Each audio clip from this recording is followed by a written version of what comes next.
BOSASNet is an outpatient rehabilitation center. That means we provide counseling services for people who have substance use disorders or challenges with substances. So we help people who are using substances and their families. The first time you come, you don't need to make an appointment. You just come anytime between 8:30 and 4:30 Monday to Friday, including lunch hour.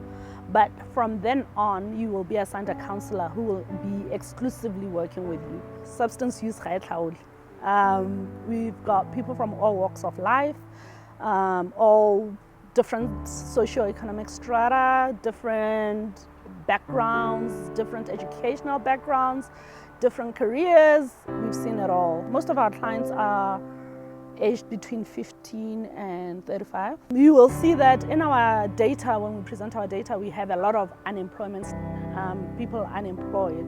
And that unemployment is usually stemming from either being expelled, coming to us while you are still expelled, or having just lost your job. We tend to make sense of the world in how we experience the world and how we think of the world.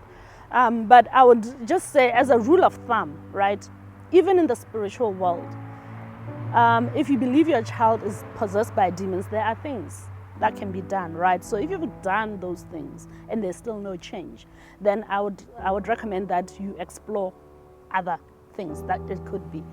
Typically, we would say to parents, especially of clients who use marijuana and they are children. I use the word children deliberately because when we say youth, that covers a whole spectrum in terms of age. But I would say children because, like I said, most of our clients begin from the age of 14, 15, right? And you find that at that stage, developmentally, you are exploring, you are developing into your individual person. You are starting to break away from your parents, you are starting to form your own identity. And that sometimes comes with behaviors that are unusual for the parent, right, to understand. So there's that. Then there's also the fact that at that age, unfortunately as well, it's where we see early onset of psychotic disorders like your schizophrenia, your bipolar. So those symptoms of those diseases present a lot similarly to somebody who's using substances as well. So there's a lot of overlap. So I always say, explore all avenues. Like, even with what I'm saying, don't just assume your child is using substances, right? Don't just assume that it's a mental disorder. Don't just assume it's adolescence. So it's worth noting that, of course, we are here at BOSASNet to help with substance use disorder challenges. But we work very closely with Princess Marina Hospital's Borana Psychiatric Hospital, particularly because unfortunately as well, substances also tend to have that effect where people develop mental illnesses, whether it's depression, schizophrenia, bipolar, like psychotics, like behaviors, right? And we are starting to see an increase in clients, in the number of clients we're seeing. Up to about 2016, we were seeing about, on average, 25 new clients a month.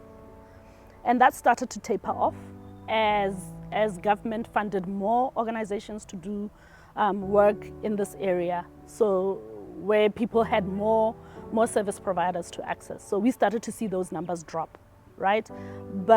And so of course they dropped significantly in 2020 because, well, most of the time we were in lockdown or there was the alcohol and tobacco bans, right? And curfews and what have you. And those actually did have some sort of impact on people not accessing services. But starting last year, middle of last year up to now, we have seen a significant increase. And we are back to seeing between 25 and 30 new clients every month, right? I would say I'd attribute that to the impact of COVID, in that the mental health aspects of it. Firstly we were in shock, like, what is this thing? And then we were losing people and not getting time to properly grieve. So we are starting to sort of, if you will, we were frozen. We are starting to defrost. And with that defrostation comes, we're feeling the feelings that we've been suppressing, right? And some are finding, unfortunately, accessibility of substances has also gone up. There's a particular substance we are worried about. I mean, we've always had high numbers of people reporting tobacco, alcohol, and marijuana use. Like those are the top three, the big three, however you want to put it. Those are the substances that are most presented here at BOSASNet. But we're seeing an increase in the number of people reporting cat use. And this worries us because predominantly cat is used by youth, right? So those 15 to 35 are using cat. And unfortunately, because it's cheap and it is mostly synthetic, you find that the effects thereof are felt quicker. So we are seeing an increase in the number of people having, like we're hearing more and more in the reports, in the news of people dying of strokes, young people 35, 40, dying from strokes and heart attacks. And those are things that you find that perhaps cat is a contributory factor. So we're finding that as people are trying to, because some people are recovering, have started to recover financially from the impact of COVID, and others are still struggling. So that lack of balance as well is contributing to the mental health status of people. And so unfortunately, when there's a lot of stress, some people do find substances as a solution, if you will, a very problematic solution.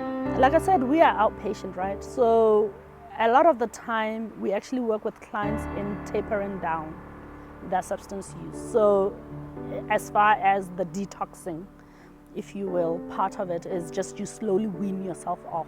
Just like you start feeding them less and less. But for clients who need a quicker response, we work with doctors. And again, like I said, we work with Marina and Sbrana. So sometimes we are able to advocate for clients to be admitted into like Sbrana, where they will detox in a 2-week period under the observation of doctors, and then proceed to come and receive counseling, which is the rest of that treatment. Yes, it feels lonely a lot of the time recovering. It's a painful process. I'm not gonna lie and say it's an easy peasy thing. For some clients, it's a really painful process and you need a lot of support. And this is why we address addiction as a family disease. We need to bring the family on board, because a lot of the time when their son is using for 20 years, like that's 2 decades of sleepless nights, of worry, of erratic behavior, of abusive behavior, a lot of manipulation that comes, unfortunately, with substance use, right? So you find that this mother also needs to heal. So I always say, you know how your loved one behaves on a typical day. So you will find that sometimes their appetite, so these are just very, very generic and broad signs. But typically there will be a change in appetite, whether they eat more or eat less. There will be a change in sleeping patterns, either they sleep more or sleep less. There is typically erratic behavior. There is mood swings, right? So that's why I said earlier that it's important to also consult with other professionals, especially if your child is an adolescent, right? Adolescents are like abuyon, can bring those things, right? It's what it is, any substance use. But there are some certain giveaways, twitches, red eyes, for instance. When somebody's using marijuana, it's very easy to tell if they have red eyes, if they smell. Yeah, so it's very difficult. Our services are free-ish. We charge 200 pula a month. This is really just for motivation, right? Research has shown that if you are invested, even if it doesn't matter how much it is, if there's a little bit of a token of appreciation, of a token of towards my own betterment, people engage more in treatment. Yes. Many families lose their loved ones due to drugs and substance abuse. Join us for the Mascom Batanani Walk this year to take the necessary steps towards social recovery.